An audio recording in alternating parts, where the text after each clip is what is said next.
Tremendous punches by Sonny Liston. Liston could fight. Liston could box, he could punch. Did an absolute demo job on everybody he fought. He wasn't the champ for no reason. He was so feared, Liston. So feared. Sonny Liston was Mike Tyson before there was a Mike Tyson, and he was the influence for the first iteration of George Foreman, this surly, angry guy that people were going to be terrified of. Against an opponent who was beaten in his mind from before the first bell, before he goes into the ring, like Floyd Patterson, Sonny was unbeatable. So he wasn't what the ideal heavyweight champion was. You know, the champion was supposed to be someone you looked up to, going back to the days of Jack Dempsey, Joe Louis, Rocky Marciano. They were all upstanding citizens. Sonny was the first one who kind of brought a crime element into the heavyweight championship, and a lot of people didn't want that. I remember what Angelo Dundee told me about Sonny Liston. He said no one except Muhammad Ali could have beaten the peak Sonny Liston. Because I asked Angelo, when Tyson was at the peak of his powers, who would have won a fight between Sonny Liston and Mike Tyson? And Angelo Dundee was known for being spot on in his predictions. And he said no one but Muhammad Ali would have done it. He did a complete study of Sonny Liston. And we always kind of wonder, what would have been of Sonny Liston if Muhammad Ali didn't come along? This is a guy who might have been the new Joe Louis in the ring. But as fate would have it, he's getting pulled on one side by the mob. On the other side, he's getting threatened by the black Muslims.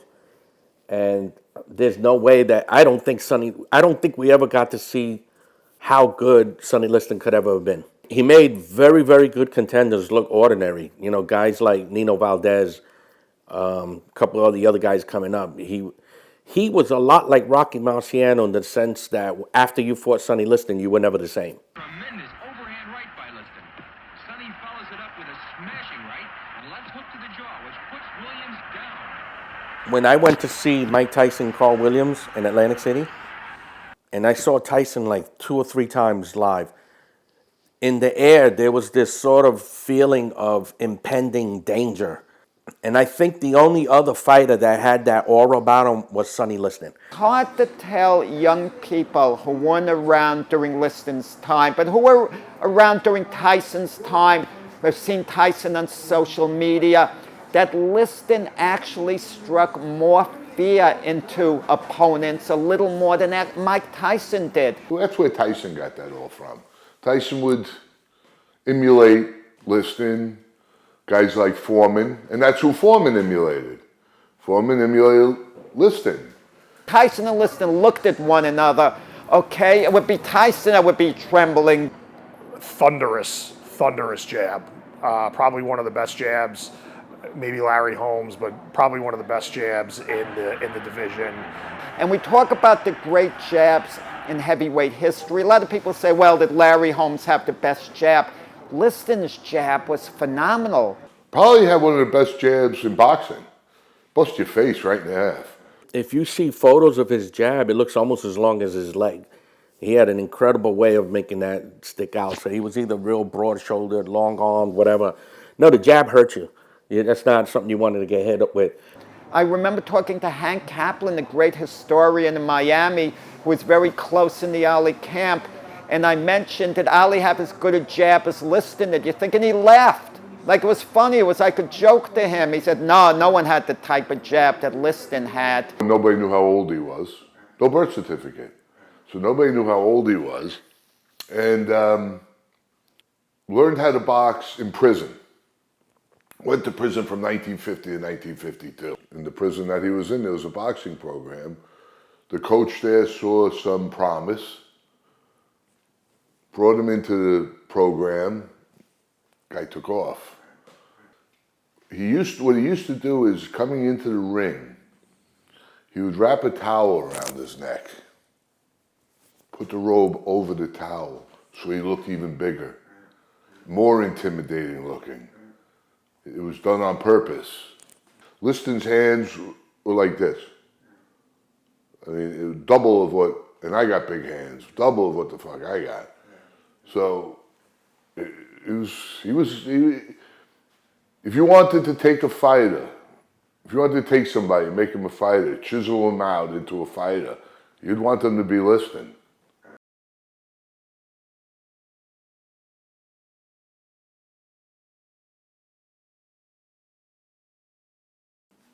Customato wanted nothing to do with Liston. Well, nothing to do with him. You know, let's face it, Liston was a come-forward fighter. What are you going to do with this guy? He's much bigger and stronger. Cuss was a lot of things, but he wasn't stupid. I like Floyd Patterson. I'm partial to him because he's a New York guy. He's one of the nicest and most gentlemanly people to be champ, but that wasn't even close. Patterson, in all reality, was a light heavyweight. If the cruiserweight division was intact at that time, he would have been, without a doubt, the cruiserweight champ. If he was in any other era, meaning Patterson, he wouldn't have been the champ. And don't get me wrong, I love Floyd Patterson. Patterson said, hey, he's the #1 contender. I'm the champ. Wouldn't see that today. No fucking way, shape, or form would you see that today. You knew you were in for a tough night. You saw him walking in, you were probably thinking to yourself, and you know certainly Floyd felt like that, like, man, this might be a mistake. Sonny's a guy who was not very well received in too many places. And one of his famous quotes is, I'd rather be a telephone pole in Denver than mayor of Philadelphia. And a lot of that was because he was getting harassed by the cops in Philadelphia, probably, most likely because of his relationship with Blinky Palermo. He had that leg breaker reputation. So after spending a couple of years in the penitentiary in Missouri, he went to Philly, and he couldn't. He couldn't drop a tissue on the ground without the cops swarming all over him. The man had to move to Denver, Colorado, because in St. Louis, I think it was Philadelphia, the police were always after him, it seemed. He had a reputation. We don't know behind the scenes his mob ties. He had them. I mean, now we know. Liston was mobbed up. Liston was completely. Liston worked for the mob. There was no question about it. He knew it. They knew it.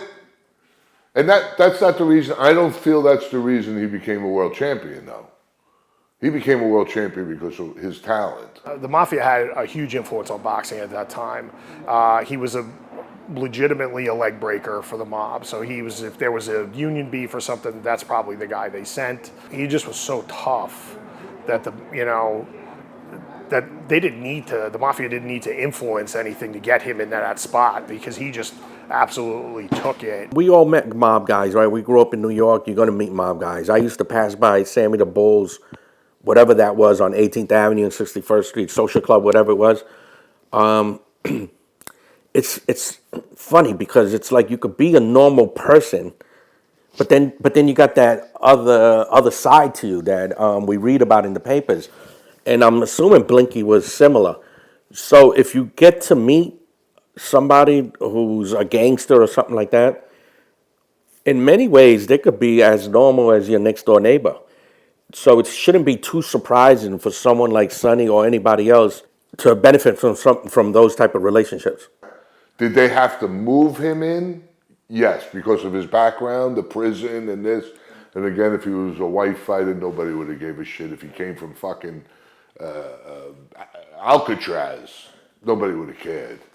But he was a black fighter in that era, so I think the mob had to move him in, but he fought everybody. You couldn't deny the guy. Blinky Palermo was the man in Philly. So once he came there and Blinky took over, they became very close. It was more than I'd have to say a manager-fighter relationship. We don't know how it affected his career per se. Obviously, it had to have an effect on the type of money he could have cleared had he had maybe more independent management than that. I mean, it's never been revealed, but it's a sad thing that most heavyweight champions don't come out with the finances that they actually should.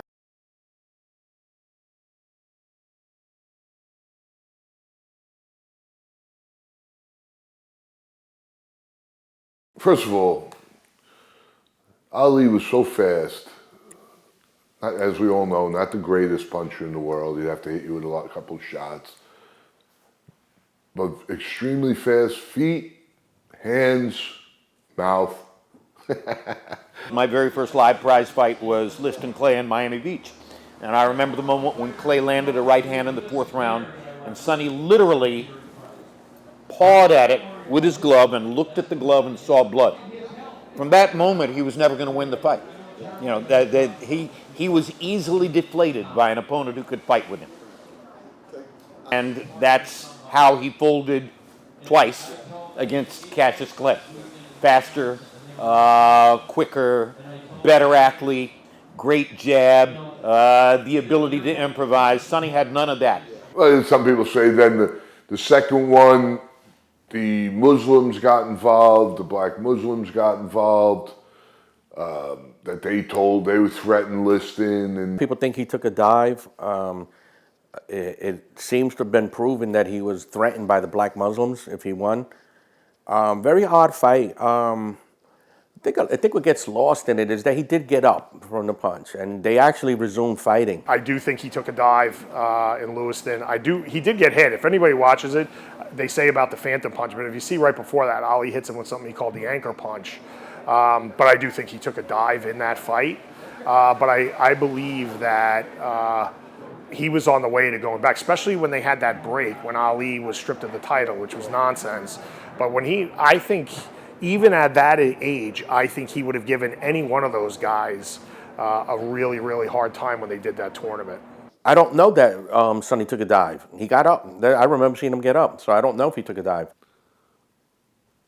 People say, oh, it was a fix, it was this, it was that. Nobody ever saw the shot come. I've seen it in different angles. He got caught sort of like on the top of the head, temple. Could he have gotten up?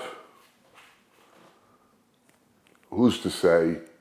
But in his defense, Liston's defense, he might have been 40 years old at that time. Nobody knows. They say 38.